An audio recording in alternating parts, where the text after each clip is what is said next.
Welcome to Tech Talk, y'all.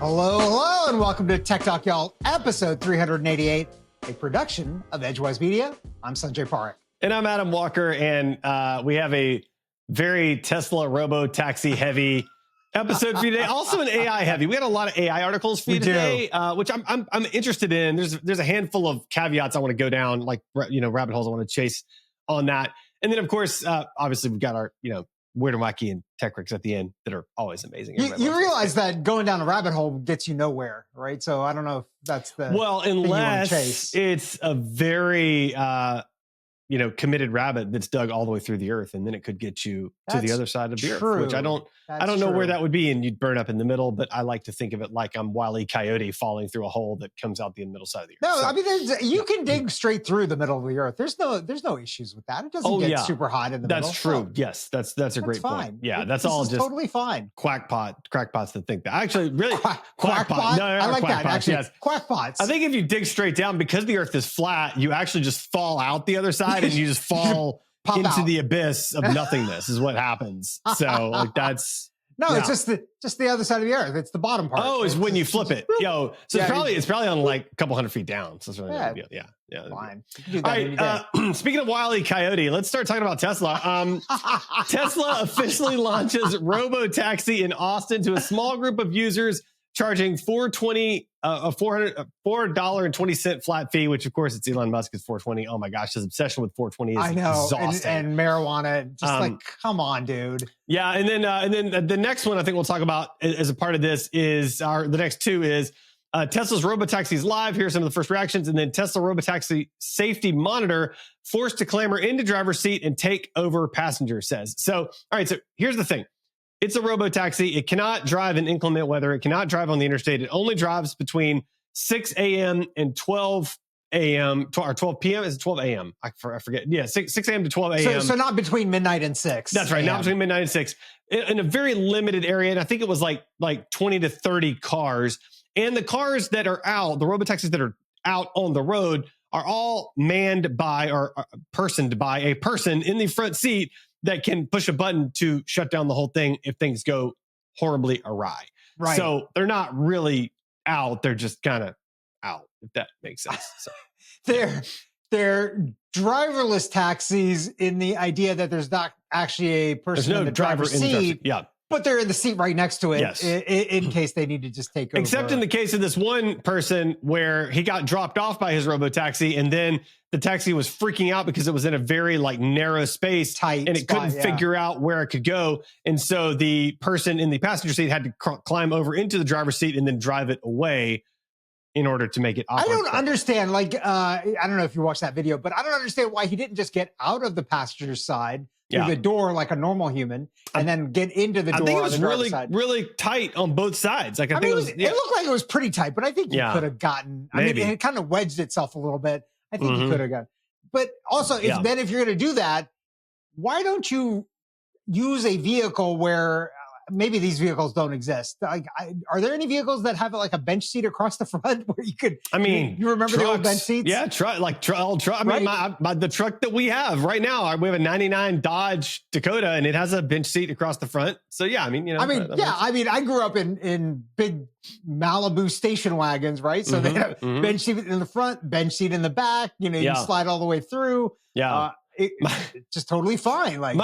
My favorite growing up was my next door neighbor's car. Okay, so they had a station wagon, and there was this little jump seat in the very back of the station wagon that would flip up, but you'd be facing out the back of the car. We had one of those. It had to be so dangerous because if you got rear-ended, there was no space between you and that back window. You were a goner. Oh, but the fun part is he and I would be back there, our little adolescent troublemaking selves, and we'd be making faces at the drivers behind us and all kinds of stuff. I mean, we were terrible. It's we really enjoyed it. It was fun. I have gone on many a road trip in the back of the 76 GM Malibu station wagon that we had. Okay. Facing in that seat, facing backwards. Nice. And mind you, that seat actually, so it was a full bench seat back there. So you could get two kids. Oh yeah. Not adults, easy. but two kids back there at least. But they had seatbelts back there as well.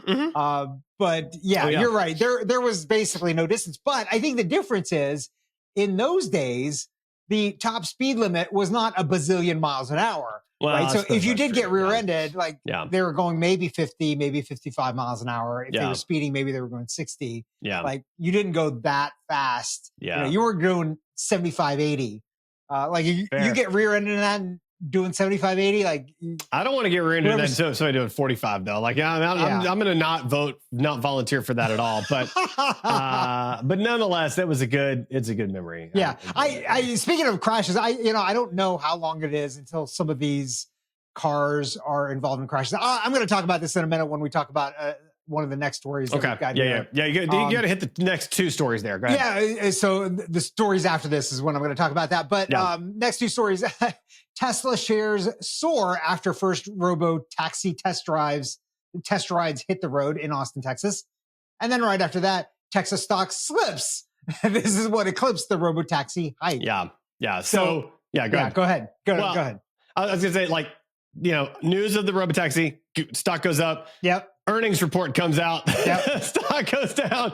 And it's cratered in Europe because of Elon's kind of politics. Like, how did you not see this? Like the people that are willing to buy Teslas and electric vehicles tend to be more progressive people. Yep. Tend to be left-leaning. Yep. And you went all in on this right-leaning craziness. Yep. Yeah. The people that are your customers are not going to want to buy your vehicles now. So that reminds me, so I'm on a TogetherLetters thread with one of my high school friends. And years ago, he had bought a Tesla and he's like, it's the greatest car I've ever had. I love driving. I've driven it for years. It's still amazing to this day, amazes me to this day. And then his TogetherLetters update today was, that I guess I read yesterday was, sold my Tesla because F Elon, that was like, okay, I guess he's come full circle on that. I had often wanted to text and be like, so are you still liking your Tesla? But obviously not. So good for him. That's fine. There's a fantastic video of Elvira. This is from probably 8 months ago of Elvira. Remember Elvira? Mm-hmm.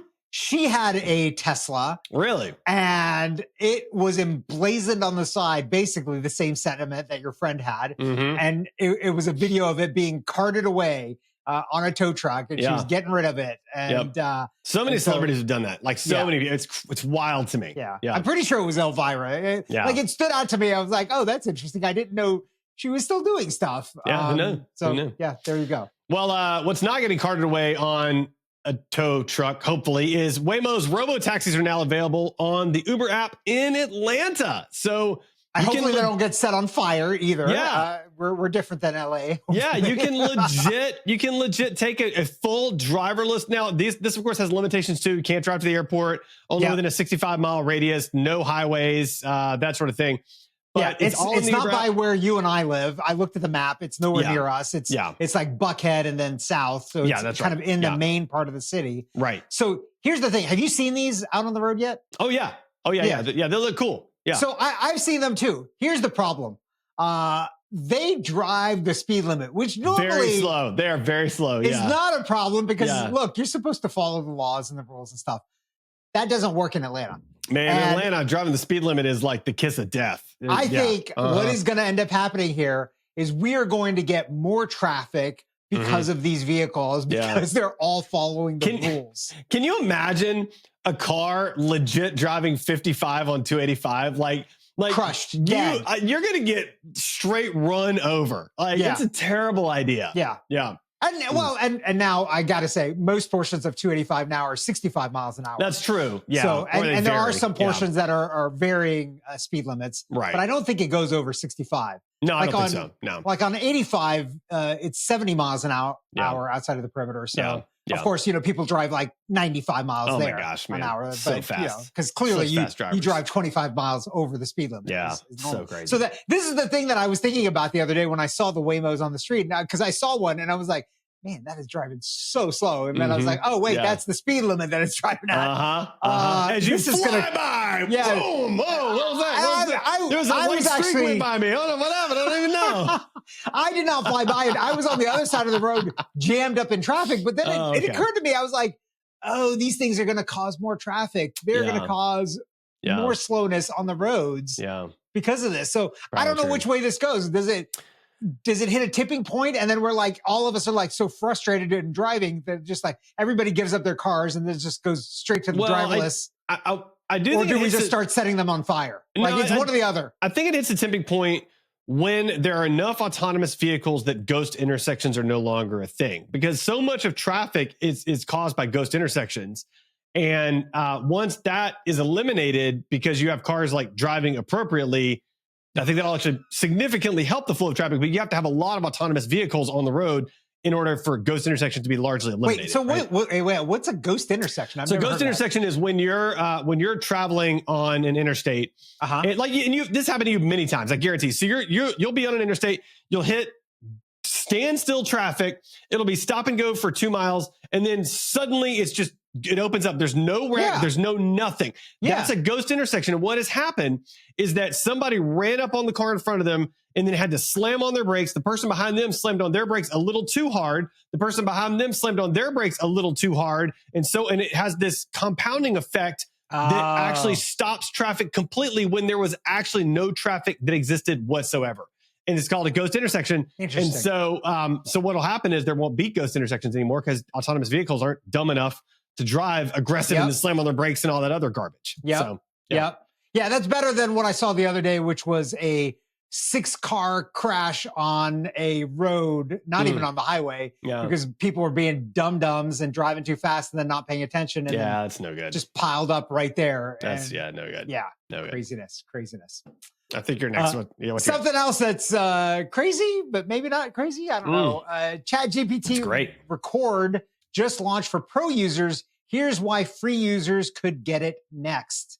Yeah, so have you used this already? Well, it's pro. Pro is only like $100 a month. I'm not pro. But here's what it is, and here's why I think it's important. Because right now, to get the best response from any AI chatbot, you have to give it a lot of context, which means you have to like write a pretty good amount of material for it to do what you want. This will allow you to just press record and speak everything that you need, just like you would to like assigning an intern something, and then you're done and it does everything for you, which to me is like, that's the next step. It's amazing. Yeah. So because this article was in the lineup, I thought I'd check out the Claude Anthropic version. So they just recently launched it. I noticed it in the mobile app. Okay. So there is a button in there now and you can have a conversation with Claude. ChatGPT will do the conversation. Okay. Yes, it will do that. Yeah. So how is this different than that? So this is, I guess it's different in the sense that this is an input for a written prompt, but it's an audio input for a written prompt result versus. Got it. Because for example, like if I want ChatGPT to create a robust marketing plan for this next event, I need a written result. I don't need it to talk back to me. You know what I'm saying? Right. So this would be for something like that. Okay. Yeah. So I haven't actually used the kind of conversation mode in Claude just yet, but I have a feeling today I'm gonna try it out. But I set it up, and you can set the speaking voice of it coming back to you. I just kind of left it on the default, but it gives you some ideas. Like, hey, if you want to prepare for a job interview, like I can have a conversation with you and ask you questions to prepare for a job interview and coach you on that. And I was like, oh, that's kind of an interesting thing to do. Our pal Mickey has done this really effectively. He's used it where he said, hey, I'm reading this book and it says this, and I'm reading this other book and it says this that seems to be opposite. Help me talk through that. And and then the chat will like talk through, well, this book points out this thing and says this, and this point points out this thing and says this, and kind of walks through the whole thing, which is kind of cool. Yeah. That's interesting. I wonder if this might be something, if I'm bored in the car, I can just start talking to Claude. And, you could. Yeah.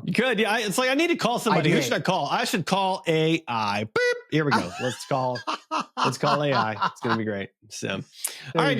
Next up in our AI section, federal judge rules copyrighted books are fair use for AI training. So that's going to put the kibosh on quite a few lawsuits, I believe, at this point. Except the other part of this lawsuit was the fact that they were using pirated books for the training. A lot of these AI companies, I think Anthropic included, I think OpenAI, a lot of them apparently have used pirated books that they downloaded off the internet. So they're how do you not see that coming? Like when you're running a company, like how do you? I understand you need more material, I do, But how do you not see that coming? How do you not know that's going to get out? Like, I don't. And how do you not follow? Look, like this has been figured out before. Like Google did this with the whole scanning of the books thing. Yeah. And they've already fought these fights. Like just follow in their footsteps. Yeah. Right? Like I understand you don't want to do the same thing as another company and you want to kind of burn your own path. But don't make the same mistakes for the love, man. Come on. My goodness. Like some things have been figured out. Just you don't need to be a trailblazer for everything.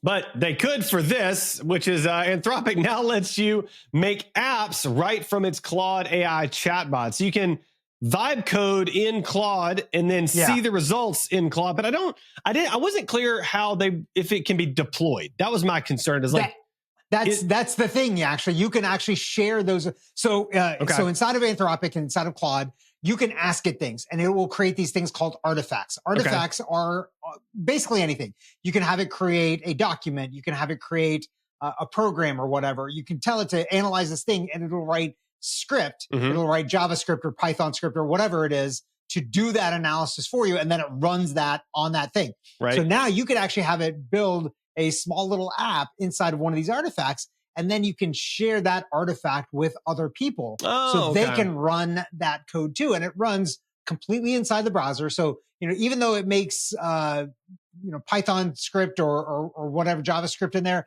it still runs within the browser or within the Claude Anthropic app.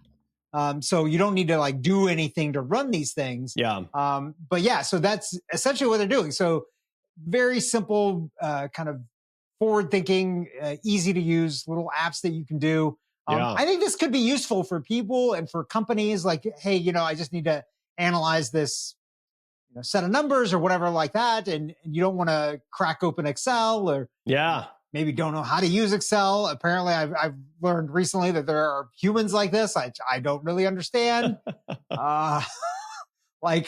There's builders inside of Excel that teach you how to use all the functions. Like, I don't know what's so hard about this, but okay. So anyways, next up, Rakuten. I don't know how do you say their name? Rakuten? I've called it Rakuten, I think. Rakuten. But I don't know. Rakuten. Yeah, that's what it is. Rakuten. Rakuten accelerates development with Claude code. Dude. Here's the thing with this, though. Like, yes, but I have a feeling that the things that they did in here were pretty kind of standard rote work that needed to be done. I mean, one. Okay, so 3 stats from the article, right? That we got to say. So one is achieved 7 hours of sustained autonomous coding on a complex open source refactoring project. So that one, it's refactoring existing code. So okay, but still 7 hours of continuous coding by AI is unreal. 2, reduced time to market for new features by 79%. From 24 days to 5 days. So that's for new features. So that is not simple stuff, I wouldn't think. And then 3 is delivered 99.9% accuracy on complex code modifications. Yeah. That's freaking nuts. Yeah. Maybe they're doing it differently than I am. I've been using AI as well for some code stuff. And I don't find it to be 99.9%. Well, maybe not. I don't know about that last one, but I mean, just the fact the reduction to, rolling out a new feature in 5 days as opposed to like, that's I also find that stat hard to kind of digest a little bit because so like a new feature, like, okay, yeah, you're comparing it to a feature you built before, but is the complexity the same of this new feature? Well, maybe not. Like, like there's so many variables here that I don't know that it's the same. Yes, does it like speed up your development of this thing? 100%. It does. Yeah. Like I've seen that. Is it speeding up, just making development go so much faster. The flywheel goes faster. Yeah. Right. And like I've seen this, I use VS Code and I'm now using GitHub Copilot. So then I get to pick which model I use. And a lot of times I use the Anthropic model because I like them. Right. And things like autocomplete, fantastic. Like it definitely speeds me up. Like I'll be in the middle of typing a function and it's like, oh, I think you were going to do this. I'm like, yes, I am. That's Tab what I was complete. Gonna do. We're exactly. Good. You did it faster than I could type it. So that is fantastic. So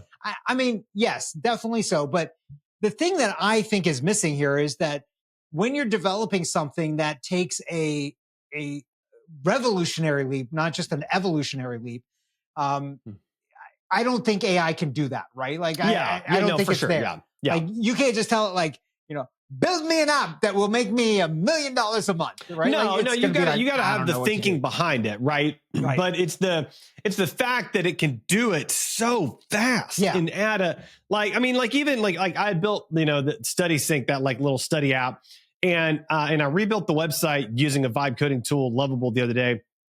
And then I was like, oh, I like the aesthetic of the website so much better than the aesthetic of the app. So I just went in there and I'm like, hey, here's the color scheme from the website.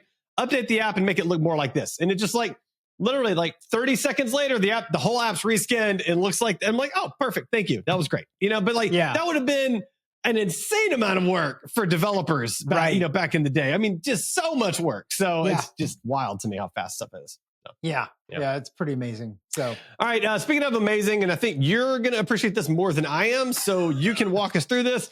Google drops a terminal bomb. Gemini CLI hits 17,000 GitHub stars overnight. You're the developer here. Explain all of this. I mean, I understand it, but I cannot explain it. So please. Yeah, so it's a Gemini. It's a command line interface that you can use in the terminal, where most developers spend most of their time anyways. Yep. And so it just gives you command line interface to the model to be able to do code changes and whatever it is that you're going to do kind of in your code base. Mm-hmm. I will admit I've not used this. I have very little experience with Gemini. I've been actually shying away from it, but maybe I should use it a little bit more. Because it seems like they have gone kind of all in on tailoring it towards programming and software development features and uses, kind of more so than some of the other models. So it might be worth a look. But yeah, almost overnight, 17,000 GitHub stars, which is people kind of liking and tracking the project, which is wild. That's a ridiculous number. It's wild. I mean, you look at the chart and it's like, wow, yeah, they compared it 17,000. Yeah, they compared it to Claude Code, which is Anthropic's version of basically the same thing, of a command line interface to help you code. Yeah. And it's like, it basically approached Claude Code almost overnight. It's wild. It's just crazy. Yeah, it's great. Next up, this is also crazy, and I think I appreciate this very much, dude. As I'm getting older. Buy these? Please, I know, right? I buy this right now? I need it now. Take all my money. Exactly. More so than the Gemini CLI. Take my money for this. These quote unquote autofocus glasses could soon make bifocals obsolete by tracking your eyes in real time.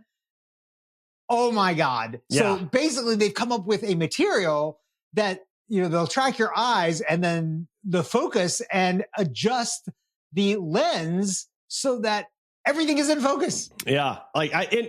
Did you see the speed?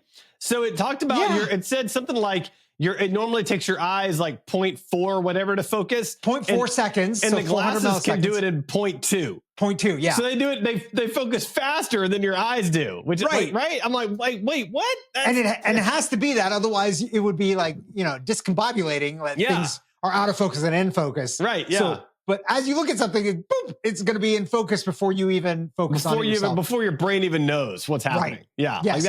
I mean, like the only thing that I don't have with these that I'd want is give them to me in a contact lens form.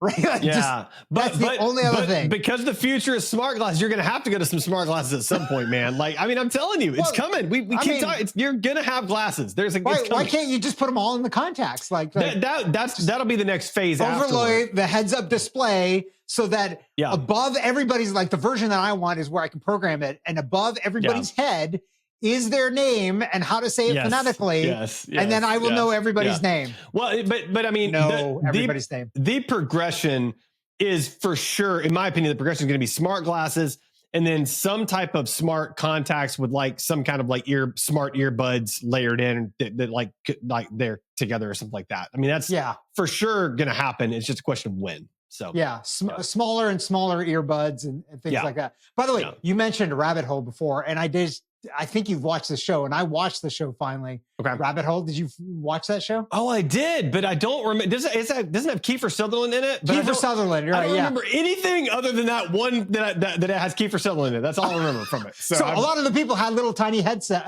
earbuds in there throughout. And it just made me think of that, and because you said Rabbit Hole before.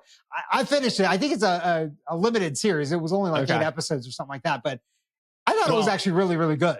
I just finished Paradise, and oh my gosh, on Hulu. Oh, Paradise is fantastic. Oh my gosh, it was so fantastic. good. I cannot wait till the second season of that. It's one of the best shows I've watched in like a very long time. And that main actor, by the way, he is in This Is Us. He's so good. He's one of the brother in This Is Us, and he's fantastic. I love him. He's so good. He is shockingly good. So good. Yeah. So good. Anyways. All right. Next up. That was a little TV talk y'all diversion. There. All right. Next up, exclusive Uber-backed electric bike startup Lime hires banks for U.S. IPO, sources say. I don't get this, honestly, because I feel like Lime and Bird and all those have just been going downhill for quite a while. And now they're going to IPO? Like, that doesn't make any sense at all to me. I was what? I don't know about you. Like, I do still see people on these scooters. But their popularity spiked and then it's gone way down and it's just going to plateau, I think, from this point forward.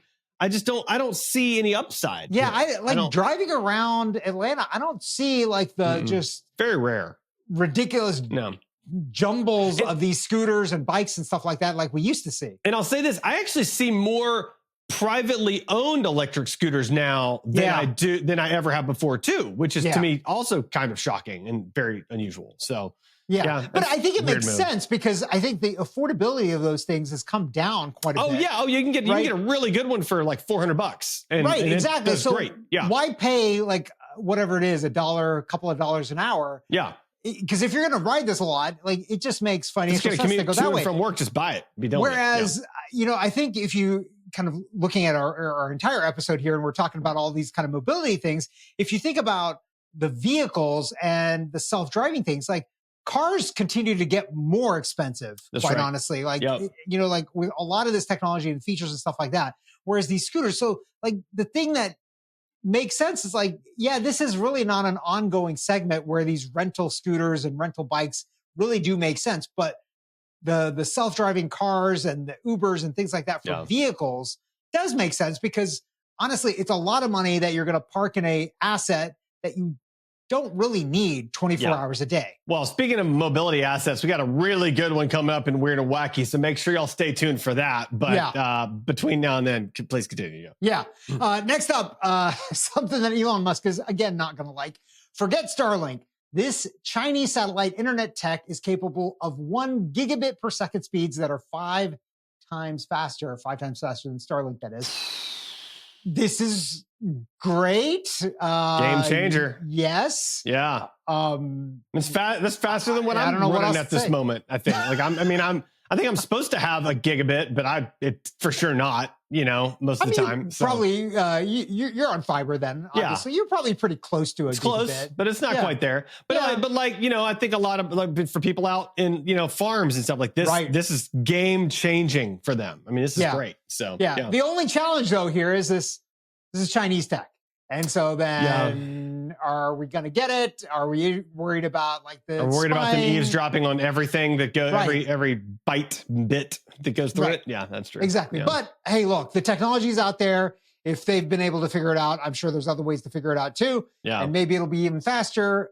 That said, I still think a hardwired connection is always the way to go. Oh, yeah. Well, you're going through the air. Big fan, I mean, you've got, weather and things like that can disrupt these things. But like you said, when you're talking about infrastructure, like in rural America, it's going to be hard and expensive to get actual hardware out there. So if this could just leapfrog that and give them access to high-speed data, like that is fantastic. Yeah, absolutely. All right, next up, and I know you're going to be very excited about this, Sanjay. Google launches Doppel, a new app that lets you visualize how an outfit might look on you. And I know you spend hours trying on different outfits and just making sure that's just right, before you come on Tech Talk, y'all. So, I mean, this will make it so much faster for you, which I'm very excited about this for you. It's a time saver is what it is. It's exactly. I'm looking to save just seconds a day from my daily routine. Yeah. We talked about something similar to this probably like years ago now at this point with Levi's that had a virtual thing, right? Yes, they did. To try on jeans and stuff. Yeah. So maybe the difference here is that like you can do this yourself on your phone or whatever and be able to visualize. Maybe it's not a full 3D, 360 degree look at these outfits, but who is this for exactly? Like, I don't really understand. I mean, it's for not me. I can tell you that right now. It's not me either. But I mean, I could see my daughter using this. I feel like she could be like, oh, let me try it. Okay, yeah, I like that. That'll work. So I could see that, So I think we're too old fogies for this. I think I look at shirts, like, I don't even go to the store. I look at shirts online. I'm like, I like that shirt. That'll look good. Yeah, buy. Yeah, done. We're good. I don't think I've ever returned a shirt or pants or anything because, I returned them because they didn't fit right. Yeah, not because you don't like the aesthetic of it. Yeah. Not because of the aesthetic. That's because true. you know what? I already looked at it online. I already saw it. I already know what it looks like. Yeah, exactly. And really, like, if we're being honest, like, when I'm looking at clothing, I'm always looking at the models and like, I look just like that dude. So like, obviously that's exactly like I have the same muscle build. Like, man, it's like 100%. Looking in a mirror. It's like looking in a mirror. Like you're Danny DeVito and they're Arnold Schwarzeneggers from Twins. It's like looking in a damn mirror. That's so true. That's so true. Well, next up, and we should have actually placed this with the other article just a second ago, actually, because it makes sense. Air traffic controllers in Florida briefly lost radar after fiber optic line was cut.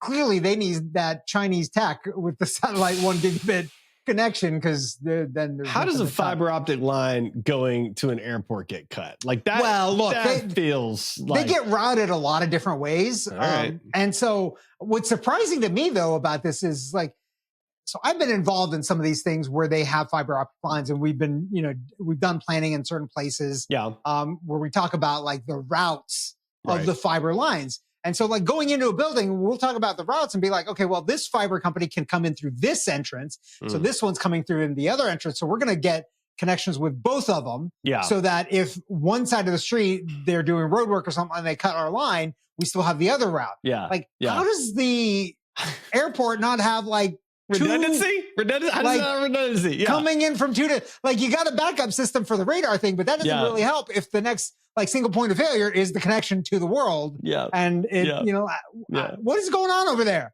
What are you people doing? I don't know. Speaking of what are you people doing? Iconic job website files for bankruptcy. Monster.com is not monstering anymore. You remember those ads and stuff from the 90s? Yeah, vaguely. Yeah. They used to have their little mascot thing, and they were it, man. I mean, they were the thing, and they are not anymore. And I guess it just goes to show you too, like almost every giant eventually gets toppled. It's just a question of how soon, right? Right. And so I mean, they were the one. And back in the early 2000s, we were like, oh, there's no point in ever starting another job website. Monster's just going to own it forever. And no, that's not the case. So so them and Career Builder, who is also their parent company, I think, that's right. or sister company, they filed for bankruptcy. Career Builder, if I recall correctly, is based here in Atlanta. They've got a building, I think, in Buckhead, if I remember correctly. So that's not great for us here in Atlanta. So it's unfortunate. Those people are going to need jobs. Unfortunately, they can't find jobs on their own thing. Yeah. Oh, gosh. Womp womp. Time for the Weird and Wacky segment. Abominable Snowman. He's not an axe murderer. One of the TAs turned out to be a bot. First up on Weird and Wacky, and this is so weird and wacky. So weird. It's not tech, but it's awesome. God. Jeopardy contestant won thanks to wildest final Jeopardy coincidence. The coincidence being the answer to the question was her own name because she's named as the great-great-granddaughter of the person who the question was about. Yeah. And she was the only one. I thought she was the great-great-niece or something, but either way. Niece? Yeah, it was something. Yeah. It was a couple of gender, but she was named for the person that the question was about. Yeah. And it was like about her family. And I think this is the first time this has ever happened on Jeopardy. For sure. Yeah. And just crazy that like it's basically a family question. And because the question was like, who is this quote from, right? And her name is, the contestant's name is Emily. Yeah. And the woman that the quote is from was Emily something. And turns out she was named Emily after that person specifically. So like, that's just unbelievable. So the contestant's name was Emily Croak, and it was about Emily Folger, which is, it says it in here somewhere, but somehow related to this person from back in 1896. So crazy. just wild. Wow. Unintentional by their. Oh yeah, totally. Obviously, they couldn't had no way to know. All right, last very weird and wacky. Motorcycle giant unveils a rideable robot that mimics a horse. Kawasaki, I think, is and this is a concept vehicle. Did you watch the video? I did watch the video. So all right, so here's the thing. I read this originally and I was like, this is the dumbest thing I've ever seen. But then, because you could just go get a horse. But then I watched the video and I'm like, okay, actually, I kind of get it. I still think a horse might be better, but like being old school, but like might be better. Definitely. Well, would be better. it depends on what you're trying to do. Like, the horses have limitations that maybe batteries don't or whatever else. But like in really, really rough terrain, this could be a really good, much better than four-wheelers, much better. Like horses are legitimately better for going over a lot of terrain than other vehicles are. And if they can create a vehicle that is as good or better than a horse at going over this rough terrain, like that could be really, really interesting. So, I guess if you want a headless horse to ride on, then this is your thing. It's like a headless horse with like motorcycle handles where that's kind of the view. So, it's a very strange looking device. One thing that kind of struck me. So in the beginning of the video, they show the rider and everything. The rider's got a helmet, as they should, even though the horse is not going to buck you. Right. Which is okay. A benefit of this thing versus a horse. Yeah. You could fall off of it. The second part of the video has another dude riding the thing and going up and down. He doesn't have a helmet on. Yeah, so I noticed the same thing. I saw the same thing. I was like, dude, where's the helmet? What's going on? Why don't you have a helmet on? What are you doing? You're going up like this Rocky Mountain thing at an angle that's not particularly safe. That's right. You could fall off this thing bash your head in and die. That's right. Yeah. So come on. That's pretty crazy. Be more responsible, Kawasaki. I would ride one if they're available. So I would ride one for sure. Yeah, just saying. Like I'd go on like one of those they have like those little like horseback riding excursions where they just like take you in like a line of horses and you don't actually guide the horse at all. The horse just follows the horse in front of them constantly. Like I would do that version on the Kawasaki mechanical horse. Like I would do that for sure. I wonder if we're going to get to the point where we have autonomous headless horses that you can just summon and then ride to work and stuff, right? Like that sounds awesome. Yeah.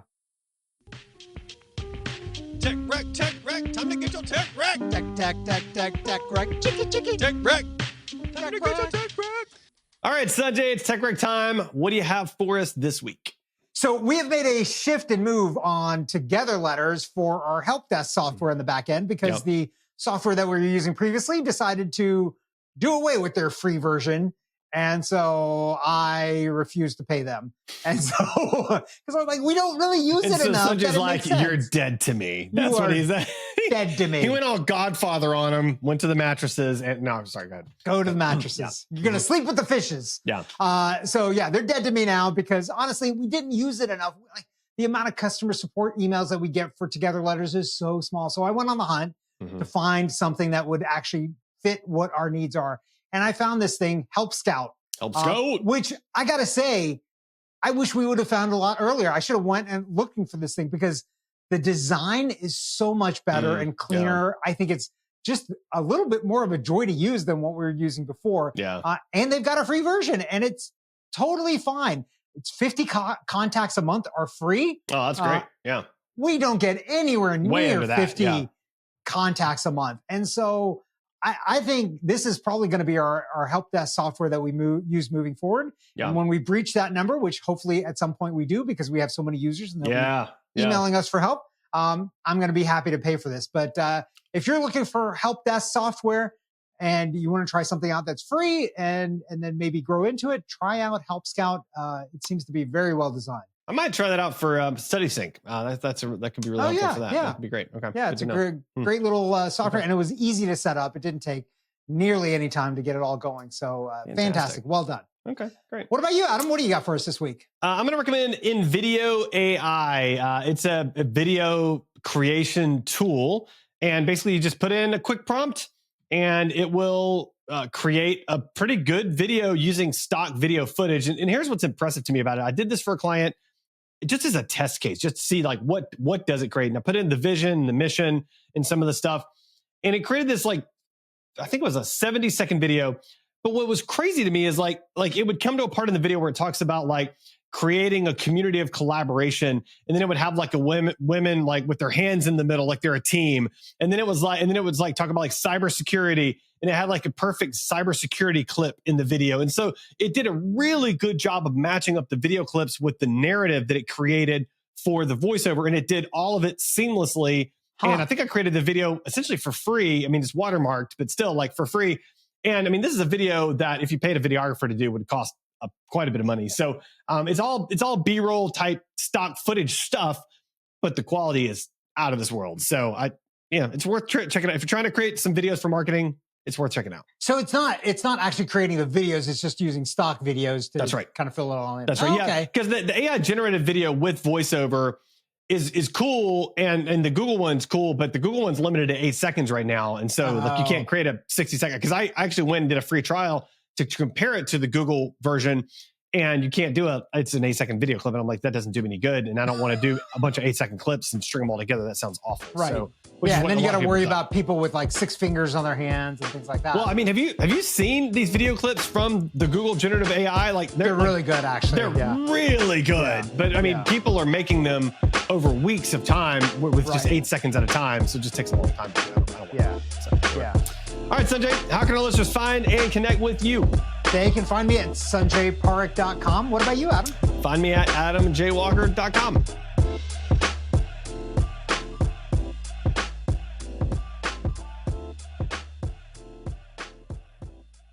Dun, dun, dun.